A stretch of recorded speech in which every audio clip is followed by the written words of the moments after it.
Hi guys, நம்ம பார்த்தீங்கன்னா Sithalur travel வந்திருந்தோம். அதாவது இன்னைக்கு ஞாயிற்றுக்கிழமை வந்திருந்தோம். கிராமம் சூப்பரான கிராமங்க. ஆனால் ஊரில் தான் யாருமே இல்லை, அவ்வளோன்னு யாரும் இல்லை. ஆனால் நிறைய பேர் இருக்கிறாங்க. ஆனால் எனக்கு கண்ணு கட்டின தூரம் வரைக்கும் ஒரு 2 பேர் 3 பேர் தான் பார்த்தேன்.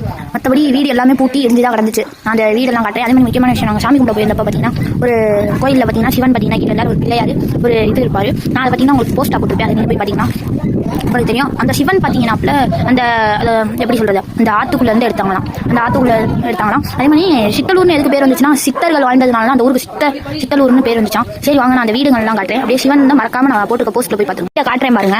இந்த வீடு பார்த்தீங்கன்னா நல்லா தான் இருக்குது, ஆனால் ரொம்ப சிறுசாக இருக்குது. அதே மாதிரி இந்த வீட்டில் பார்த்தீங்கன்னா வெளியூர் வேலைக்கு போயிருக்காங்களாம். எதுக்காகனா இந்த ஊரில் பார்த்தீங்கன்னா நிறையா நெய் வியாபாரம் தான் பண்ணுவாங்களாம். சென்னை, பெங்களூர், அந்த பெங்களூரில் சரி இந்த மாதிரிக்க நெய் வியாபாரம் தான் பண்ணுவாங்க. நிறையா தண்ணி இருக்கும் போது நான் வந்தப்போ இப்போ பார்த்தீங்கன்னா பூராமே இதாக தான் இருக்குது. இப்போ இந்த வீடு கட்டுற மாதிரியுமே பாருங்க, ஃபுல்லாகவே இடிஞ்சு உள்ளே இதாகி கிடக்கு. அப்புறம் இந்த இது இருக்குல்ல, இது பார்த்தீங்கன்னா அப்போ அரிசி கொட்டி வைக்கிறதான் எங்கள் அம்மா அப்பா சொன்னாங்க. பார்த்தீங்கன்னா தெரியும், இதுக்குள்ளே அரிசி கொட்டி வைப்பாங்களாம். எனக்கே இது தெரியாது. ஆனால் ஏதோ கேமில் படத்துலலாம் பார்த்துருக்கேன் இந்த மாதிரி இருக்கிறது. ஆனால் கொஞ்சம் பார்க்க கிராமம்லாம் நல்லா தான் இருக்குது. அந்த கோயிலும் நல்லா தான் இருந்துச்சு. சரி, இந்த வீடியோ இதோட முடிச்சுக்கலாம் ஃப்ரெண்ட்ஸ். பாய். நீங்கள் மறக்காமல் அந்த போஸ்ட்டை பார்த்துருங்க.